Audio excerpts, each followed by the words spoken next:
Previous lecture में जो है हमने क्रिटिकल फेनोमेना में एक टर्म हम इस्तेमाल करेंगे वंडर वाल इक्वेशन, उससे पढ़ा है। अब जो है हम पढ़ रहे हैं क्रिटिकल फेनोमेना ऑफ गैसेस। अब बेसिकली इस फेनोमेना का पर्पस क्या है, ये यूज़ क्यों होता है, इसे हम इस्तेमाल करते हैं गैसेस की लिक्विफिकेशन के लिए। गैसेस के मालिक्यूल्स दूर दूर होते हैं, हम चाहते हैं कि उसके मालिक्यूल्स को एक दूसरे के करीब करके, ठीक है, उसका टेम्परेचर कम करेंगे तो मालिक्यूल्स करीब आ जाएंगे, प्रेशर ज़्यादा करेंगे तो मालिक्यूल्स एक दूसरे के करीब आएंगे। तो उसमें ये चेंजेस करके किसी तरह से उसके मालिक्यूल्स को एक दूसरे के करीब लाकर उसे जो है लिक्विड में बदल। तो ये सारा जो प्रोसीजर है, ये पर्पस है क्रिटिकल फेनोमेना का गैसेस का, ठीक है। तो क्रिटिकल फेनोमेना जो है गैसेस का, इसमें हम बॉयल्स लॉ को, मतलब प्रेशर और वॉल्यूम को स्टडी करेंगे।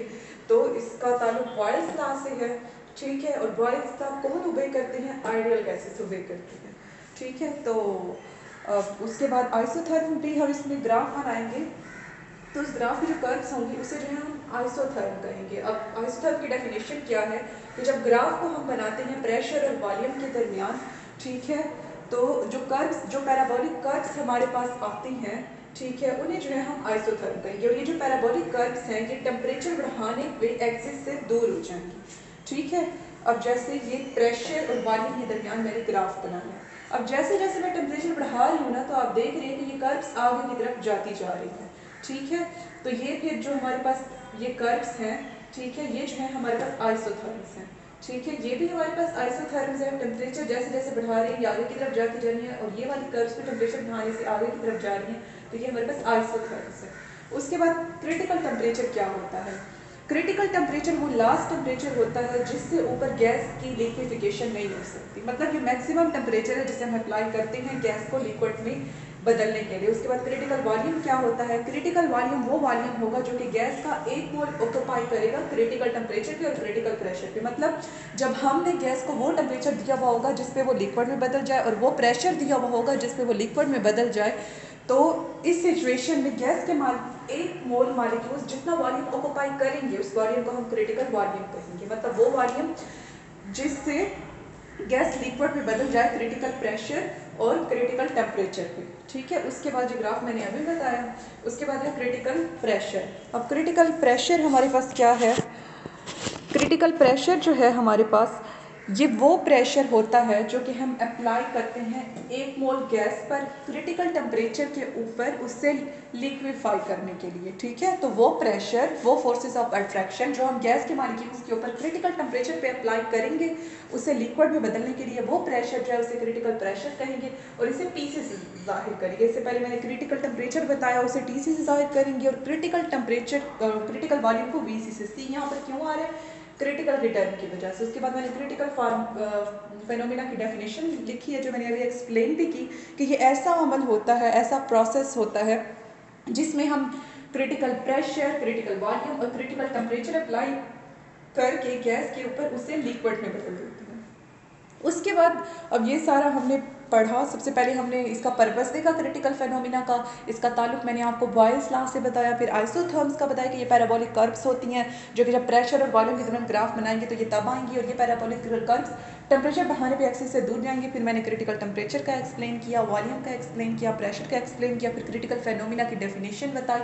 अब जो है हम इनकी बारी बारी जो है डेरिवेशन करेंगे, क्रिटिकल प्रेशर की, क्रिटिकल वॉल्यूम की और क्रिटिकल टेम्परेचर की, ठीक है। अब इसकी डेरिवेशन करने के लिए जो है वंडर वाल इक्वेशन जो है यूज़ होगी, ठीक है, जो हमने अभी प्रीवियस लेक्चर में जो है निकाली है नॉन आइडियल गैसेस पे अप्लाई करने के लिए। तो वो क्या है? P plus A N square over V square into V minus N B is equal to R T. P हमारे पास प्रेशर है, ए जो है हमारे पास कांस्टेंट है, एन नंबर ऑफ मोल्स है, वी वॉल्यूम है, ये भी वॉल्यूम है, नंबर ऑफ मोल्स है, बी हमारे पास कांस्टेंट है, और आर आइडियल गैस कांस्टेंट है, टी एब्सोल्यूट टेम्परेचर है। अब सपोज कर लें कि नंबर ऑफ मोल जो है गैस के 1 है। जब 1 लेंगे तो ये इक्वेशन एज इट इज जो है आ जाएगी, क्योंकि 1 से कोई टाइम मल्टीप्लाई हो तो वो एज इट इज रहती है। तो ये हमारे पास P plus A over V square into V minus B is equal to R T आ गया, ठीक है। अब आप क्या करेंगे? पहले p को इन दोनों से मल्टीप्लाई करें, फिर a और b स्क्वायर को इन दोनों से मल्टीप्लाई करें, ठीक है। तो p को हम जब हम v से मल्टीप्लाई और b से करेंगे तो हमारे पास pd माइनस pd आ गया।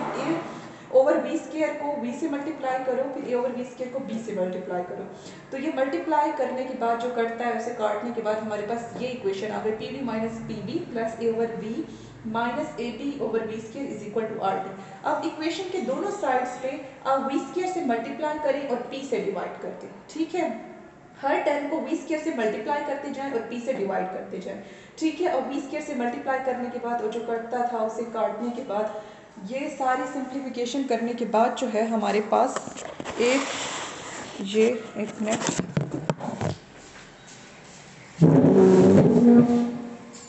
ये जो है हमारे पास ये इक्वेशन आ जाएगी, ठीक है। ये आप देख सकते हैं कि ये जो है हमारे पास इक्वेशन आ गई है, V cube minus B V square plus A V C over P C minus A B over P C is equal to R T C V square over P C, ठीक है।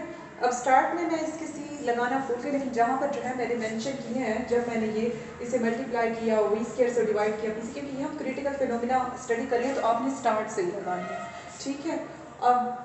अब आप क्या करें कि जिनके मतलब सेम है ना, मतलब कि टर्म्स जो इनके साथ लगी हुई हैं एक एक्सपोनेंट वाली, जैसे कि वी स्केयर जो है इसके साथ आप वी स्केयर को ला के रख दें। अब ये इधर प्लस हो रहा है, इधर आएगा तो माइनस हो जाएगा, तो ये माइनस हो रहा है। वी स्केयर वाले को वी स्केयर वाले के साथ कर दें, वी क्यूब वाले को वी क्यूब के साथ कर दें, खाली वी जो है उसे अलग रख दें, ठीक है। तो हम एक टर्म्स एक एक्सपोनेंट की एक सेम पावर वाले टर्म्स को इकट्ठा कर लेंगे। तो वी क्यूब हमारे पास एक ही है, इसलिए इसे हमने यहाँ लिख दिया। वी स्केयर वाले ये दो थे, माइनस को इससे कॉमन ले लिया, वी स्केयर को ले लिया, ये देखें तो माइनस को कॉमन लिया तो अंदर प्लस हो जाएगा, B plus R T C over P C into V square plus A V C over P minus A B over P C is equal to 0। अब क्या करें कि हम ना यहाँ पे ना एक मैथ का फार्मूला अप्लाई करेंगे, ठीक है। उसे ना हम पहले ड्राइव खुद कर लेते हैं। सपोज करें कि वॉल्यूम जो है क्रिटिकल वॉल्यूम के बराबर है, यानी कि वी वी सी के बराबर है। अब यहाँ पर कुछ नहीं है, मतलब ऐड हो रहा है, इक्वेशन की साइड पे आएगा तो माइनस हो जाएगा, तो V minus V C is equal to 0 हो गया। अब इस सारे का ना क्यूब ले लें। अब ये मैथ का असूल है कि जब हम क्यूब लेते हैं और इसे खोलते हैं तो हमारे पास फार्मूला कुछ इस टर्म में जो है आ जाता है, V cube minus 3 V C into V square plus 3 V C square V minus B C cube is equal to 0। अब आप क्या करें कि ये इक्वेशन 1 है और ये इक्वेशन 2 है, इन दोनों को जो है कंपेयर कर लें। कंपेयर आपने कैसे करना है, अब इनकी जो लेफ्ट हैंड साइड है वो तो दोनों 0 है, वो तो उसे लिखने की ज़रूरत ही नहीं है। तो इसे एक साइड पे लिख लें, इसे दूसरी साइड पे लिख लें और दोनों को कंपेयर कर लें, ठीक है। अब ये मैंने एक इधर इस साइड पे लिख ली, एक इस साइड पे। अब इन्हें कंपेयर कैसे करना है कि जो सेम पावर वाली टर्म्स है ना उन्हें इकट्ठा कर लें। अब ये वी स्केयर है ना, इसे हमने मिलाना है इस वी स्केयर वाले के साथ, ठीक है। और उसके बाद ये वी क्यूब से कैंसिल हो गया, ठीक है। और जो वी वाली टर्म है उसे वी वाली से मिला दें, तो A V over P C को मैंने मिला दिया इस वी वाली टर्म से, ये आप देख सकते हैं 3 V C square into V, ये मैंने लिखा हुआ है यहाँ पे। और जो खाली टर्म है जिसके साथ मतलब कुछ नहीं है, वॉल्यूम नहीं लगा हुआ, तो उसे एम्प्टी टर्म के साथ मिला दें। तो A B over P C के साथ कोई वॉल्यूम नहीं था, ठीक है। तो इसे मैंने खाली टर्म जिसके साथ कोई वॉल्यूम नहीं है, यानी कि खाली वी सी क्यूब है, इसके साथ मिला दिया, ठीक है। तो अब जो है हम इन्हें कंपेयर करेंगे, वी स्केयर वाले को वी स्केयर के साथ मैंने मिला दिया। अब इसमें जो कट होता है वो कट करके इसे सिंप्लीफाई करके हमारे पास ये इक्वेशन एक्स आ गई, D plus R T C over P C is equal to 3 V C, ठीक है। उसके बाद जो है हम ये दूसरे को देखेंगे, वी वाली टर्म्स को जो हमने इकट्ठा किया, ये इसे इसके साथ मिलाया, ठीक है। तो ये वी वाली terms A V over P C is equal to 3 V C square V. अब इसमें जो वी है इसमें से कैंसिल हो जाएगा, A over P C is equal to 3 V C square, equation Y आ गई। उसके बाद मैंने कहा जिसके साथ वॉल्यूम मेंशन नहीं है वो खाली हम दोनों को इकट्ठा कर लें, A B over P C is equal to B C, ठीक है। तो ये यहाँ पर आपने बाहर वाले साइंस को नहीं देखना, बस इन्हें लिखकर जो है कंपेयर करते जाए, A B over P C is equal to B C की इक्वेशन जी आ गई, ठीक है। अब सबसे पहले जो है हम क्रिटिकल वॉल्यूम निकालेंगे, वो हमारे पास कैसे आएगा, जब हम इक्वेशन जी को इक्वेशन वाई से डिवाइड कर देंगे। तो इक्वेशन जी पहले लिख लें और इसे डिवाइड कर दें इक्वेशन वाई से। जब आप डिवाइड करेंगे जो कटता है उसे काटेंगे, सिंप्लीफाई करके हमारे पास ये वैल्यू वी सी की आ जाएगी, V C is equal to 3b, ठीक है। उसके बाद ये जो वी सी की वैल्यू हमारे पास आई है, इसे जब हम इक्वेशन y के अंदर पुट करेंगे ना तो हमारे पास पी सी आ जाएगा, ठीक है। सारी डेरिवेशन का मकसद ही हमारे पास ये है कि हमने पी सी वी सी और टी सी की वैल्यू निकालनी है। तो जब वी सी की वैल्यू हमने इक्वेशन y में पुट की, ठीक है, ये देखें तो हमारे पास पी सी की वैल्यू आ गई, P C is equal to a over 27 b square, ठीक है। अभी हमारा मतलब मिड है स्टूडेंट्स का, तो वो मिड में एमसीक्यूज आने हैं ऑनलाइन सब कुछ, और उसकी वजह से तो आप जब सारी डेरिवेशन याद ना करें, आपने ये फार्मूले याद रखने, V C is equal to 3b, P C is equal to a over 27 b square, ठीक है, और T C is equal to 8 over 27 R B, ठीक है। लेकिन जो कर सकते हैं, जिन्होंने आगे मतलब जॉब्स वगैरह के टेस्ट देने हैं, तो वही सारी डेरिवेशन जो है देखेंगे। उसके बाद वीसी की वैल्यू हम एक्स में पुट करेंगे टीसी को निकालने के लिए। वीसी की वैल्यू मैंने एक्स में पुट की, ठीक है। अब ये एक्स में मैंने पुट की, उसके बाद जो है मैंने क्या एक्स में पुट करने के बाद हमारे पास ये आ गया B plus R T C over P C is equal to A B. उसके बाद ये जो इक्वेशन है इसके अंदर टीसी की वैल्यू पुट कर दो जो हमने अभी निकाली है। जब वो पुट करेंगे तो जो सिंप्लीफाई होता है उसे सिंप्लीफाई और काटने के बाद हमारे पास टीसी की वैल्यू 8/27 आर बी आ गई, ठीक है। उसके बाद अब ये पीसी वीसी टीसी की वैल्यू हमारे पास आ गई, क्रिटिकल फिनोमेना का जो पर्पस था वो फुलफिल हो गया। उसके बाद हम ए और बी की वैल्यू भी देख लेते हैं। अभी मैंने बताया कि बीसी बराबर है 3b के, तो बी बराबर होगा वीसी ओवर 3 के। ए ओवर पी सी बराबर है 3bc स्क्वायर के, तो ए आ जाएगा, ए को इधर रहने दे, पी सी को उधर लेकर जाए, तो ए की वैल्यू आ गई 3bc, ए की वैल्यू आ गई 3pc vc का स्क्वायर, ठीक है। अब ना ये हमारे पास जो आइडियल गैस इक्वेशन है ये लिखें, P C V C is equal to R T, ठीक है। इसे जो है आप लिखेंगे तो अब ये लिख लेना आपने। अब इसमें से आर को एक साइड पे कर दो, P C V C over T C को एक साइड पे। अब इस के अंदर पी सी वी सी और टी सी की वैल्यू पुट करो। जब ये पुट करेंगे, वो पुट करने, सिंप्लीफाई करने और जो कटता है उसे काटने के बाद P C V C over T C यानी कि आर की वैल्यू जो है हमारे पास आ गई 3/8, ठीक है। तो ये सारा हमने क्रिटिकल फिनोमेना स्टडी किया।